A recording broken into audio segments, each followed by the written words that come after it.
បាទស្ដីអតិជននេះបាទបានស្តុកថ្មីបាទច្រើនមែនទែនបាទសម្រាប់អតិជនមានបំណងចង់យកតម្លៃលក់បាទមួយគូ$13មួយគូ$16មួយគូ30 35បាទបងប្អូនមកយកបាទអាវ៉ាន់98អ្វីដែលពិសេសបាទ promotion ពិសេសបាទទិញ2គីតតែ20ផ្លាយមួយព្រីសម្រាប់ដល់2ឆ្នាំលេខអូបានបាទសាបាទអាវ៉ាន់ក្នុងស្តុកក៏មានបាទចេញជូនអតិជនក៏ច្រើននេះបាទសិតអាវ៉ាន់បាទដែលចង់បានបាទគីតសេរីមេមកពីអឺរ៉ុបមកពីសហរដ្ឋអាមេរិកក៏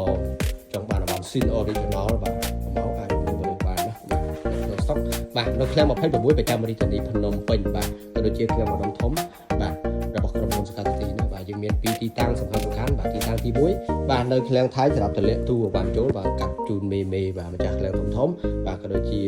បាទឃ្លាំង26ប្រចាំរាជធានីភ្នំពេញនេះបាទសម្រាប់អតិថិជនដែលគាត់ថាជាម្ចាស់ហាងទូធំគាត់អាចមើលមករើដើម្បីយកតម្លៃលក់របស់បាទបន្តបាទស្អាតណាស់អតិថិជនហ្នឹងបាទអាវ៉ាន់មានគ្រប់តម្លៃណាបាទមានចាប់ពី1គីត$100ឡើងបាទប្រភេទអាវ៉ាន់សៃណាប្រភេទប្រុសមានចាប់ពី1គីត$200ឡើងហើយប្រភេទក្មេង